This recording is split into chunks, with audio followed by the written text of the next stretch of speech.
How will you keep her? That was the question Sean Malone asked me when I sought his permission to marry his daughter.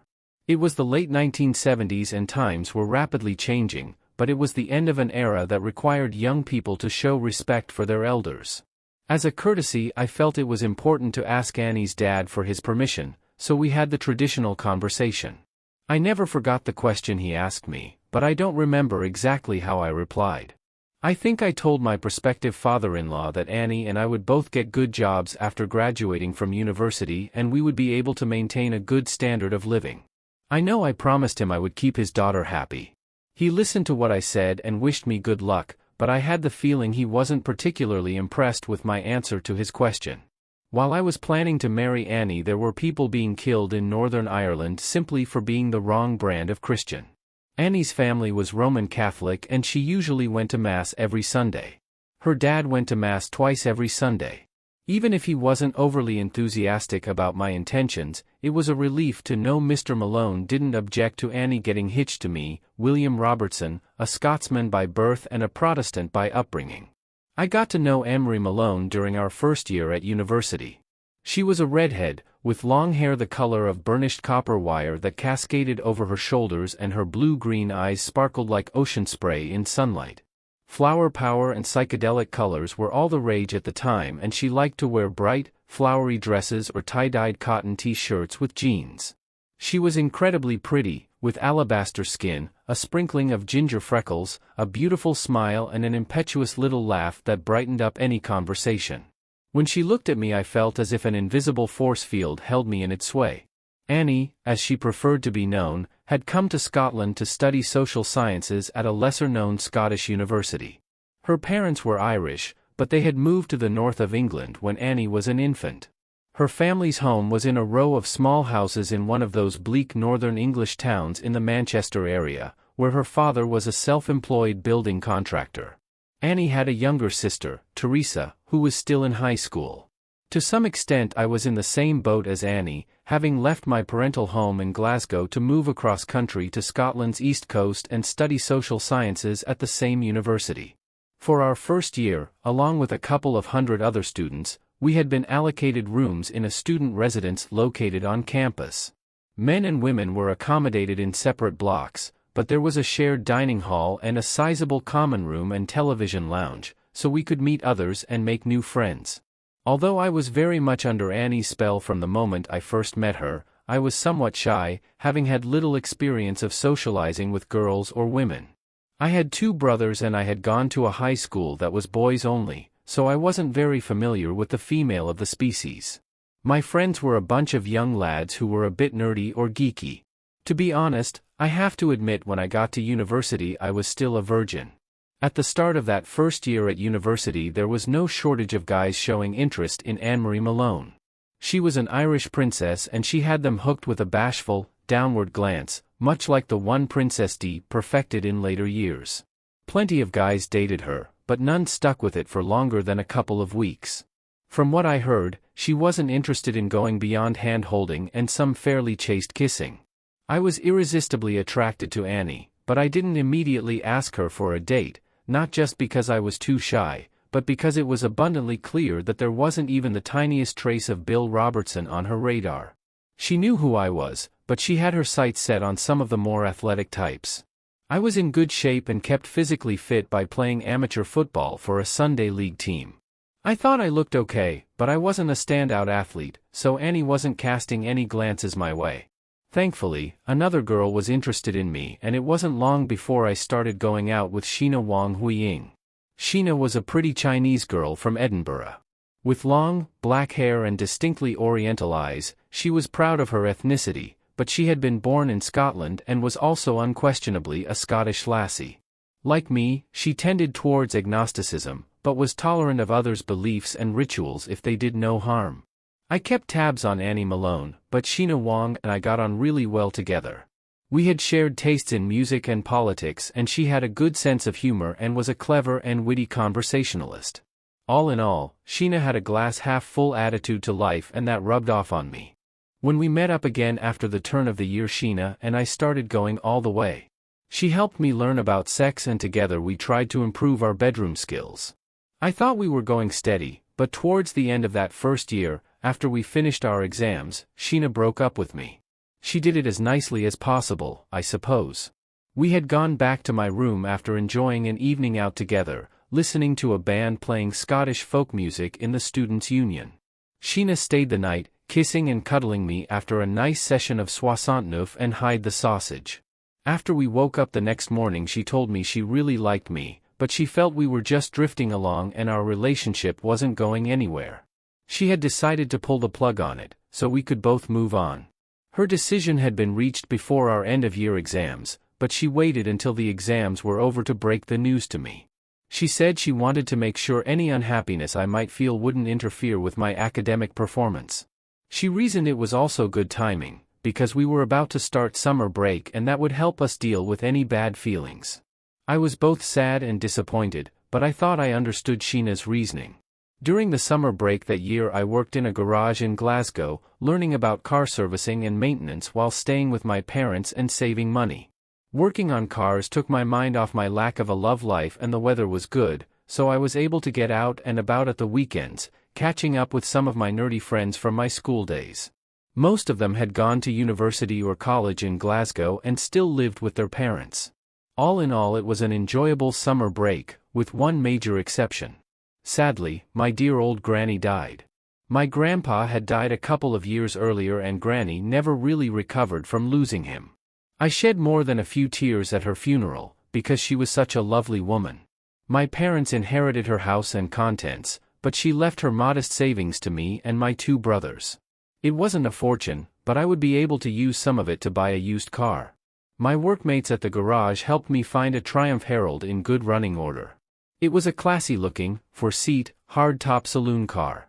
There had been one previous owner, who had kept the white bodywork and chrome trim cleaned and polished regularly, and it had just over 5,000 miles on the clock. All in all, it was better value and more practical than a small sports car. Very few of my fellow students had cars, and when I got back to university that autumn I found having the car made me popular. The three guys sharing an apartment with me happily funded an occasional trip to a country pub. But the big plus point was when I found out I was now on Annie Malone's radar.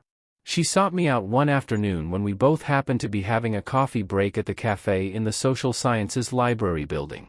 My first boyfriend had a car, she told me. We used to drive to a place called Alderley Edge to go walking in the countryside and get some fresh air. It's a village in Cheshire where witches and warlocks got up to all sorts of sorcery and black magic hundreds of years ago. Alderley Edge sounded like an interesting place, but I realized that wasn't the point of Annie's story. I wasn't stupid and I could take a hint, so I asked Annie if she'd like to go for a drive with me and maybe we could do some sightseeing locally. She accepted my offer, we made a date, and that's how my courtship of Annie started. To help with my expenses I worked as a part-time barman in a local pub on Friday evenings. I couldn't take Annie out on those evenings, so she usually went out with her girlfriends. We spent Saturdays together and met up for Sunday lunch after she had been to Mass and I had played football. I was a happy man, enjoying my new status as Annie's boyfriend. I would do anything for her, no matter how inconvenient. Annie borrowed my emerald green football shirt, for example. Worn over a pair of jeans, it became one of her favorite casual outfits. With her red hair she looked great in that green shirt and I suspected I would never get it back. I was sharing accommodation with 3 other guys and we usually saved on costs by sharing evening meals together. It started off that way, but I soon found myself cooking separately for Annie and me most evenings. That was okay with me, because Annie wasn't interested in cooking, whereas I enjoyed learning to cook and trying out new recipes. The extra cost of feeding 2 people instead of 1 seemed to me a small price to pay in return for Annie keeping me company. On Saturdays I invariably found myself driving Annie, her best friend Jane Dunbar and Jane's boyfriend of the moment wherever Annie wanted to go. There were trips to St. Andrews, Perth and lots of other places. To fund those Saturday outings I ended up working some midweek evenings in the pub. I didn't mind putting in the extra hours behind the bar, because I thought Annie was worth it. She was mine and we were together. We were a couple. I have to admit my love life with Annie was modest compared to what Sheena Wong and I had been doing. I didn't realize it at the time, but it's in human nature to want whatever is denied us and sometimes we pay too high a price. I yearned to go all the way with Annie, and eventually, just before the spring break, I asked her to marry me after we graduated. After all, as I explained to her, we were in love with one another and fated to be together forever. Putting a ring on her finger showed our commitment to one another. "I need time to think about it," she told me. "I'm not turning you down, but it's a big step, so let's talk about it when we get back after the spring break." Somehow that discussion didn't materialize, but I remained hopeful Annie would eventually agree to become my wife. I was encouraged when we made plans to meet up for a short holiday together during the summer break. It would be the ideal opportunity to show her how much she meant to me. My friend Jim Mitchell and I stayed on after the end of the academic year. We rented a place together and got summer jobs locally. I ended up working shifts in an industrial bakery, loading and unloading pans of bread into and out of a huge oven over 100 feet long. It was hard work, and I got a couple of nasty burns on my arms while learning how to handle the hot pans properly. More importantly, my pay grade as a temporary master baker meant I earned good money and could save up for my short holiday with Annie later in the summer. At the beginning of the summer break, Annie went to visit her parents and sister, but she had accepted an invitation to spend a month or so afterwards with Jane, staying at Jane's parents' house in Edinburgh. Annie's parents were okay about that, even if her mum was a bit disappointed not to have Annie stay with them for longer. What her parents didn't know was that Annie and I planned to meet up after her stay in Edinburgh. For our holiday together, Annie had made me promise to take her on a tour of the west coast of Scotland in the Triumph Herald. After working overtime and overnight shifts at the bakery, I earned more than enough to pay for all the costs of our holiday. We would be sleeping together, and I thought maybe we would end up going all the way when it came to our love life. Annie evidently had good fun with Jane in Edinburgh. She had a gleam in her eye when she met up with me, and she seemed hot to trot, so I had high hopes and packed some condoms in my rucksack, just in case. On the first night of our holiday, we had a room in a quaint old wayside inn, where we enjoyed a romantic dinner before going early to bed. A great day ended with Annie giving me a pretty skillful blowjob. She told me Jane had given her some guidance on technique. The next day we checked out and got a picnic lunch to take along with us. By lunchtime we had reached the coast and were driving northwards along a narrow road in the middle of nowhere. I parked the car and we climbed a hillside with a stunning view of the sea breaking on the rocky coast and absolutely no sign of any other human beings in all directions. The sun was shining and it was a warm day with only a slight breeze coming in off the Atlantic. We sat on a travel rug and talked about all sorts of things, how our families were doing, the sightseeing Jane and Annie had done in Edinburgh, and where we wanted to drive to the next day. After lunch I packed the leftovers back in my rucksack and we lay on the travel rug, with Annie cozily nestled against me. "It's so beautiful here," she said. "Will you make love to me?" "Do you mean?" I started to say, before she swiftly interrupted me. "Yes," she said. "I want to really do it with you. Right here in the open air." "Lucky I brought protection," I said, reaching for my rucksack. "No need for those," she replied, grinning. "I'm on the pill." "Wow. When did that happen?" I asked. "I went to the health clinic on campus and got a prescription just before the summer break." Making love with Annie on that hillside was a truly wonderful experience. Lying on my back on the travel rug, I unfastened my jeans. It was a magical moment and Annie showed no sign of any pain or discomfort. For the rest of our holiday we stayed overnight in B&Bs, which were usually small cottages, whose owners took great pride in their reputation for hospitality. The bed linen was invariably spotless and breakfast was usually so generous we didn't need much in the way of lunch. On most days we were fortunate with the weather, it was warm and dry and we slept soundly at night thanks to a combination of fresh, ozone-rich air coming off the Atlantic and the fun we had in bed together. "The answer is yes," she said, propping herself up and looking me in the eye one morning as we lay in bed after an enjoyable bout of energetic lovemaking. It took me a couple of seconds to remember what the question was, and then I grabbed her and kissed her passionately. When we eventually came up for air, she said, "I think we need to visit my parents and give them the news before we tell anyone else." Then she grinned and added, "But right now there's another thing I'd like to do, again." The last few days of our holiday were spent driving south towards England and Annie's parents' place. We were in no hurry and stayed in a lovely B&B in the beautiful Lake District for 2 nights.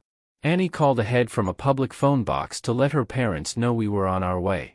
There aren't many of those red telephone boxes left nowadays, but back then there were no mobile phones and public phone boxes were commonplace.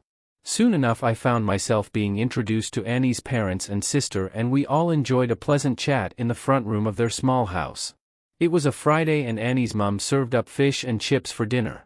I slept restlessly on their sofa that night, knowing I would be having a serious talk with Annie's dad in the morning.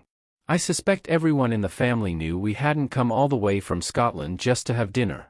After breakfast the womenfolk promptly went shopping, leaving us men to have our talk, which went the way I described at the beginning of this story.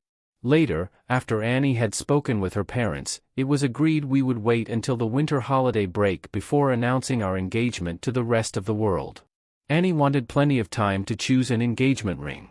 It was also agreed there would be no cohabiting until after we graduated and got married, which would be in 2 years' time.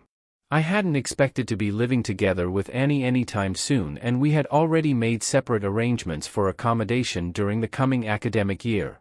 Annie and Jane would be sharing a 2-bedroom apartment and Jim Mitchell and I would likewise be sharing similar accommodation. Of course, that wouldn't prevent Annie and me from sleeping together, particularly at weekends. A few days after the start of the new academic year, Sheena Wong cornered me in the Social Sciences Library building and asked if we could go for a coffee. We exchanged pleasantries while we got our coffee in the cafe and found a table. Once we were seated, Sheena bluntly asked me if I had broken up with Annie. "What gave you that idea?" I asked. "I was just wondering," she answered. "I stayed with my parents in Edinburgh over the summer. One night I was in a bar in town with some friends and I saw Jane Dunbar and Annie Malone with a couple of guys. There was some serious kissing and cuddling going on, so I thought maybe you and Annie had split up." "Thanks for telling me," I said. "Annie stayed with Jane for a few weeks in Edinburgh. It was a bit naughty of her if she was kissing other guys, but I'm sure there's nothing serious for me to worry about." Sheena seemed a bit perturbed. Her revelation hadn't produced more of a reaction from me, but then she shrugged and finished her coffee. "I suppose it's really none of my business," she said, "but I thought you needed to know what might be going on behind your back. Annie hadn't yet agreed to marry me when she was staying with Jane in Edinburgh, and none of our friends knew we were headed for the altar, but I thought it was a good time for us to discuss our expectations of one another. After what Sheena told me, I decided Annie and I should clear the air. I needed to have full confidence in my fiancée before buying her a diamond ring. I made a simple ragu and pasta for dinner that evening, and we got round to talking about how being engaged meant we were committed to one another. "Someone saw you kissing some guy in a bar in Edinburgh," I told her. "I'm disappointed, but it was before we got engaged. Things have changed now. We're committed to one another. It's not some sort of game we're playing, so from now on there should be no fooling around with anyone else. Just remember it's as easy as ABC. Annie plus Bill equals couple." Annie looked thoughtful for a moment and then she admitted there had been one night in Edinburgh when her behavior hadn't been as good as it should have been. "We had a few drinks with a couple of guys. It was a spur-of-the-moment thing and nothing happened apart from some kissing. Even though it was before I agreed to marry you, I knew it wasn't the right thing to do, so I went to confession." "I hope that helped," I said. "From what I understand, confession is supposed to be about acknowledging sinful thoughts or actions, and it's an act of repentance. It's not supposed to be a magic button you can press to restart your life with a clear conscience." I felt reassured Annie had taken my words to heart and nothing more was said about what happened in Edinburgh. Instead, we concentrated on living in the present and looking forward to our future together. By this time we had chosen the subjects for our eventual qualifications.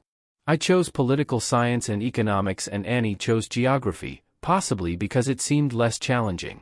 From my brief chat over coffee with Sheena Wong, I knew she had chosen psychology. Of course, the big event for Annie and me that year was celebrating our engagement during the winter holiday break. We spent Christmas with her family and then New Year with mine in Glasgow. Things seemed to be going well and we enjoyed congratulations and best wishes from our friends at university after the New Year. Annie flaunted her diamond ring, purchased with the last of my inheritance from my grandmother. There were no academic field trips for students specializing in subjects like political science, economics, philosophy, or psychology. However, during the spring break there was a 3-week field trip to Italy for third-year students of geography. Annie was excited to be going abroad for the first time, and more so because Italy was famed for its delicious food, its stylish and fashionable clothing, and the friendliness of its people. A couple of weeks after she got back from Italy, having missed spending Easter with her family, Annie decided to visit them for a long weekend. I needed to catch up on my studying as a consequence of all the part-time work I had been doing as a barman, so I opted to stay behind. Early on Saturday evening I was sitting in a corner of the lounge bar in the Students' Union, reading a textbook and nursing a pint of McEwen's 80-shilling ale, when I heard a polite cough. A well-dressed young man was standing in front of me with a friendly smile plastered on his face. He looked a bit like a young Elvis Presley, with a handsome face topped by a mop of black hair. "Excuse me," he said in an Italian accent. "Hi," I replied, "can I help you? One of the guys over there said you might know where I could find Annie Malone. Do you know her?" "Yes, I know her, but why are you looking for her?"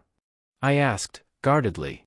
"I got to know her in Italy last month, so I decided to come to Scotland and visit her. I don't have her address, but I know she is studying geography at this university." I didn't like what I was hearing, but maybe there was an innocent explanation. After all, Annie and a bunch of classmates had stayed in a student hostel in Italy, so making the acquaintance of a random Italian was entirely possible. "I'm afraid she's not here at the moment," I told him. "She's gone to visit her family in England for a few days. I'm sure she'll be disappointed to have missed you. Who can I say came to see her?" "My name is Alfredo Bertolini," he replied. "It's a pity Annie's not here at the moment, but I can come back in a few days and try again. My uncle and aunt own an Italian restaurant in Edinburgh and I will be staying with them for a short while. If you see Annie, please tell her Fredo was looking for her."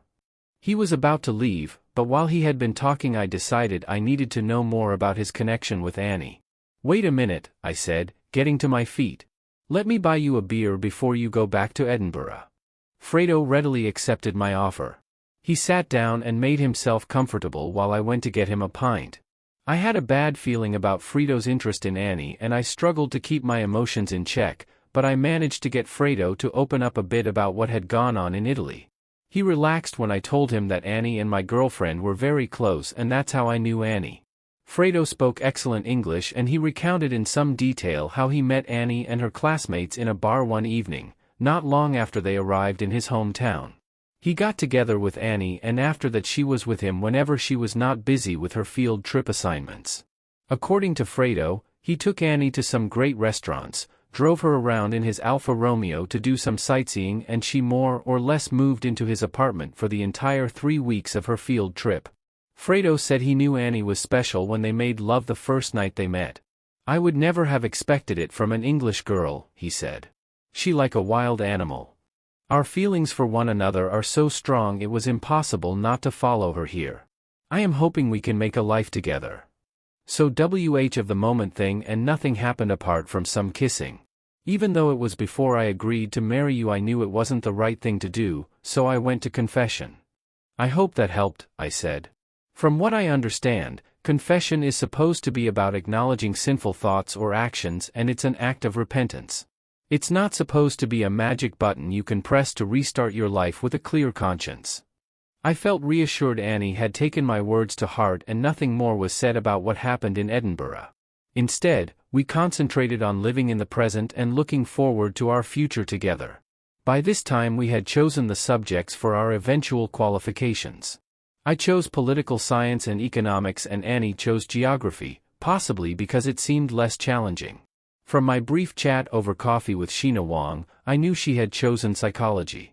Of course, the big event for Annie and me that year was celebrating our engagement during the winter holiday break. We spent Christmas with her family and then New Year with mine in Glasgow. Things seemed to be going well and we enjoyed congratulations and best wishes from our friends at university after the New Year. Annie flaunted her diamond ring, purchased with the last of my inheritance from my grandmother. There were no academic field trips for students specializing in subjects like political science, economics, philosophy, or psychology. However, during the spring break there was a 3-week field trip to Italy for third-year students of geography.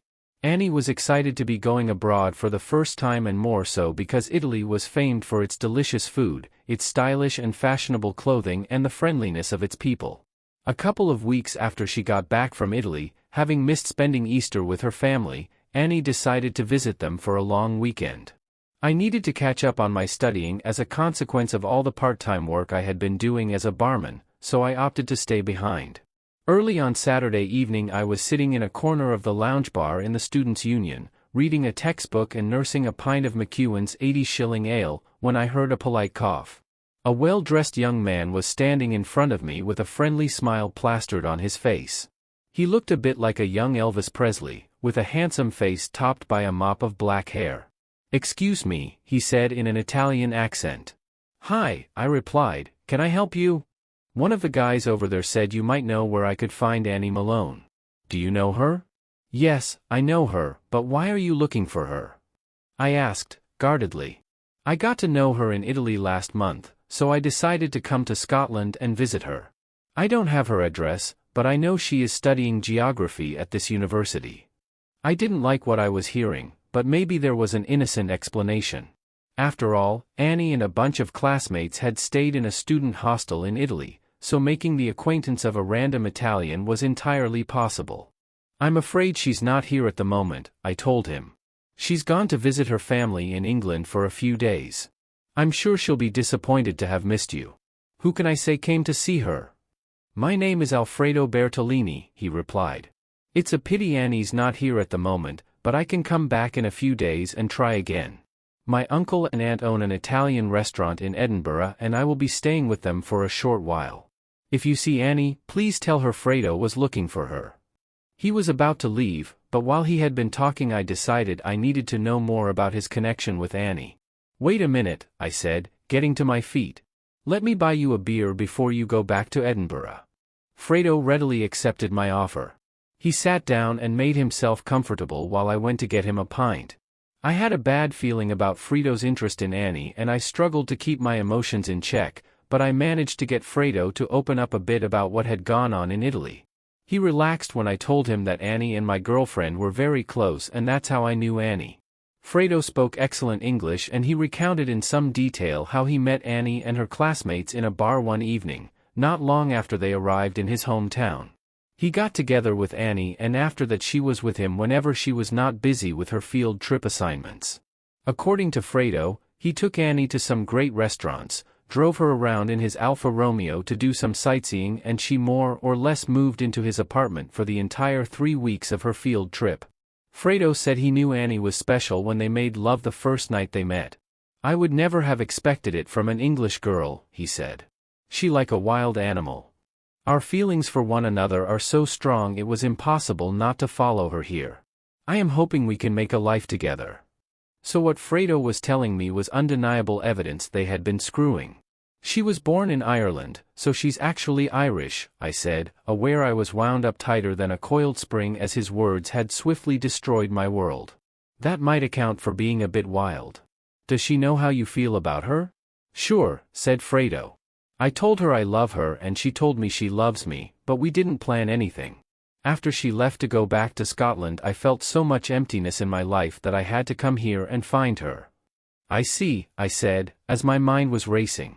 "I know Annie will be back late on Tuesday, so I suggest you come back on Wednesday. She has some classes that day, but I will show you where to find her that evening."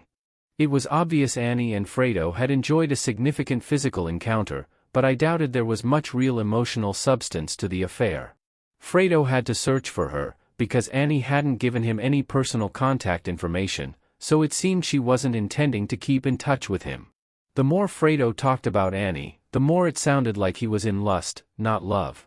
He had come to Scotland, not because he was in love, but because he wanted more of what he had enjoyed for 3 weeks in Italy. I didn't like Fredo, and not just because he had an affair with Annie. Worse than that, he was a braggadocio, openly boasting of his amorous deeds. Fredo was as discreet as a brick through a jeweler's window at midnight, not caring who heard about what he got up to with Annie. If that was his idea of love, it was an uncaring and brutal machismo version. As far as I was concerned, Fredo was a horrible person, but I tried my best to appear friendly towards him. After we finished our beers we walked about a mile along the road together and I showed him where to find Annie on Wednesday evening, then he headed for the railway station to get a train back to Edinburgh. Annie and I had just finished our dinner on Wednesday evening when the doorbell rang. We were at my place and I made sure I was busy doing the washing up, so she went to the door. "Ciao, Bella." Frito's greeting resounded through the small apartment. I had hung back, but I quickly made my way towards the front door to witness the car crash of relationships taking place there. I heard Annie urgently whispering, "You can't be here. How the hell did you find me?" "I told him you'd be here," I said, coming up behind her. "Here's your coat. I'm sure Fredo will help you put it on. Off you go and don't bother coming back." Wait, she stuttered, as I pushed her out the door. "I can explain." "No need," I replied. "Fredo told me all about it." I closed and locked the door behind them and leaned against it as the pain of my heartache threatened to overwhelm me. For the next 10 minutes the doorbell rang repeatedly and Annie knocked on the door, shouting for me to open it. I had retreated to my bedroom and eventually she must have given up and gone away, because the noise stopped.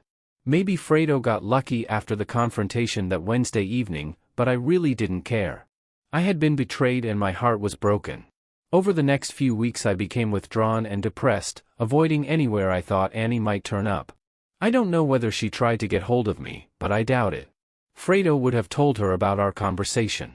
The cat was out of the bag and I expect she knew any effort to try and get back together with me was a lost cause. Jim Mitchell tried to help me climb out of the pit of misery into which I had fallen. Getting very drunk was not my style and after a particularly lengthy session of drinking beer with Jim one evening and a mind-numbing hangover the next morning I resolved to pull myself together and concentrate on getting through my end-of-year exams. Sheena Wong found me studying in the social sciences library one afternoon and dragged me off to the cafe for a cup of coffee. Everyone knew Annie and I had broken up and the engagement was off. Sheena said she was sorry to hear about my breakup with Annie, but she thought I needed to talk about it.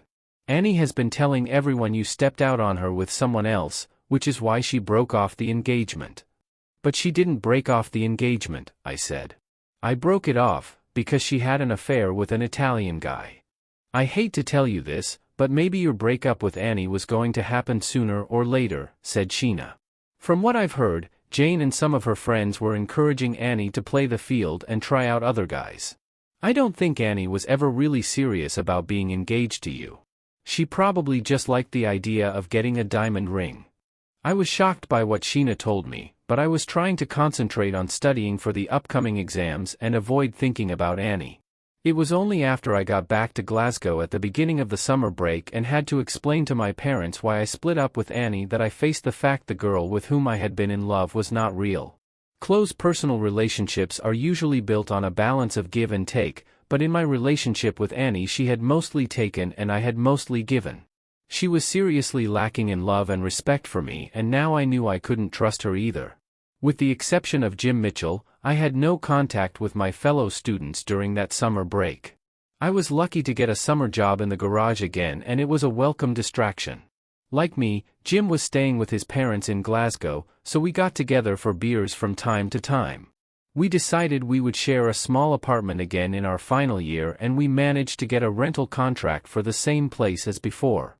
The start of my final year at university was frantic, with assignments, essays, reading lists, tutorials and lectures. I'm sure it was no different for everyone else aiming to get a good honors degree. I saw Annie on campus a couple of times and I know she saw me, but that ship hadn't just sailed, it had crashed onto the rocks, broken in two and sunk without trace. I no longer wore rose-tinted spectacles and was fully aware she was very different from the person I had thought she was. A few weeks before the winter holiday break Sheena Wong once again found me in the library, asked me how I was doing and invited me to join her for coffee. "I hope you're not wasting any time worrying about Annie," Sheena told me as I sipped my coffee. "She's far from heartbroken. Annoyance seems to be the main emotion she's shown since you broke up. She thought she was firmly in control of the relationship and she should have been the one to decide when to call it quits. That would explain why she put a different spin on the story," I said. "Well, she's making the most of her newly single status.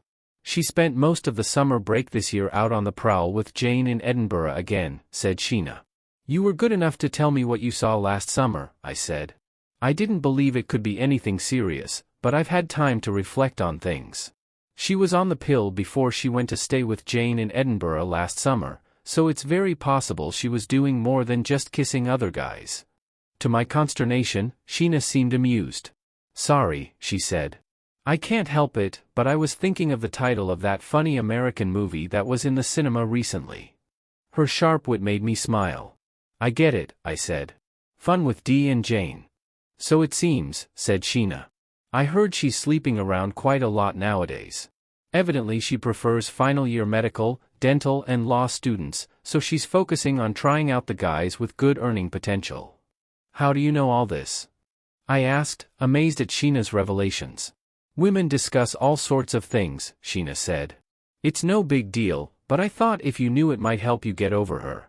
You got hurt, but that's what happens when you have a strong attraction to people that aren't necessarily good for you. You must admit she turned out to be very different from the sweet, innocent girl you thought she was. I'm still trying to understand what happened, I said. She played you for a fool, Bill, said Sheena. That's what happened. I'm sure she liked you well enough to begin with, but she's a user. She's manipulative. She was using you. Maybe it didn't start that way, but think of all the things you did for her and ask yourself what she did for you. Then you went and put a ring on her finger. She liked having that diamond ring, but she also wanted to see what she could get elsewhere. With hindsight, I think Annie had no qualms about playing around with other guys, I said. She regularly went to mass and confession, so cheating wasn't a problem as far as she was concerned. It was all part of the game.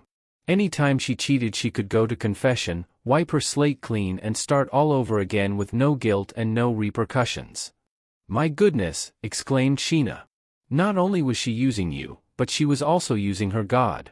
Her visits to the confessional are more about her need for a handy ritual to clear her conscience, rather than any admission of sin or guilt. If her God exists, I bet he or she will be very annoyed. A few days after that conversation with Sheena, I had a lightbulb moment. It wasn't just any old 40-watt lightbulb.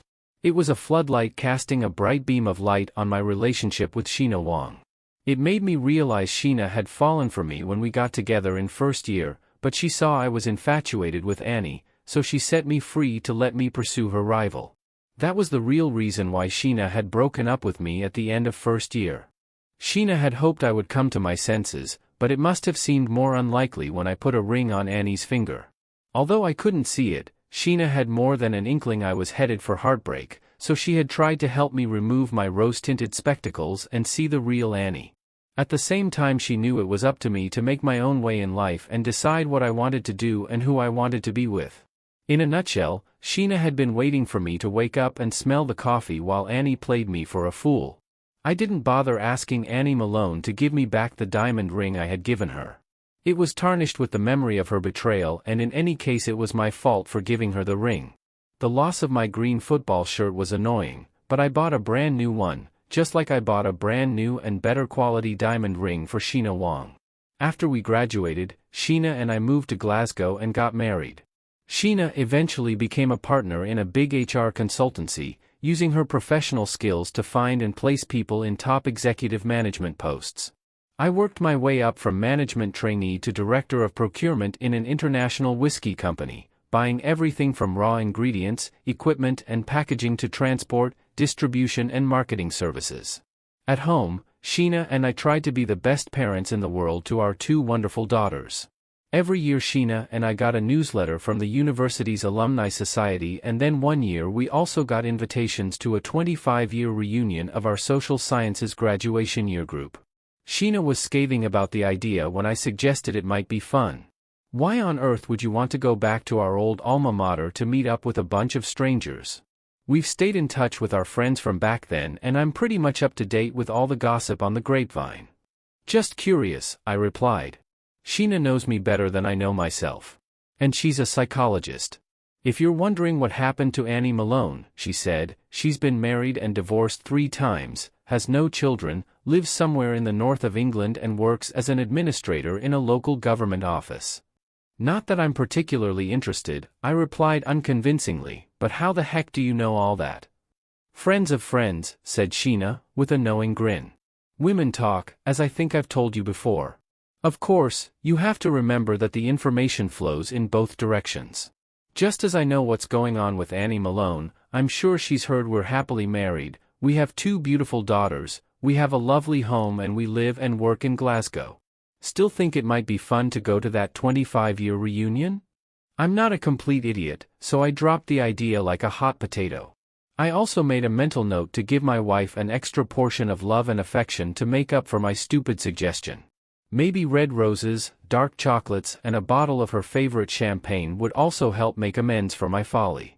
Annie Malone's name was never mentioned again, and it eventually dawned on me that Sheena had been keeping tabs on Annie over the years, like a mother bird protecting her nest from potential predators. From then on I made doubly sure to show Sheena how much I loved and cherished her and that she could be absolutely certain that Annie Malone was no longer on my radar. Now, as our Ruby wedding anniversary approaches, Sheena and I have much to celebrate and we're looking forward to a happy retirement. I've no idea what happened to Annie Malone. Maybe she's living alone with a couple of black cats named Daryl and Fidel in a little house on Alderley Edge. The funny thing is I finally realized what Sean Malone really meant when he asked me that question all those years ago. How will you keep her? It had nothing to do with providing a comfortable lifestyle for his daughter.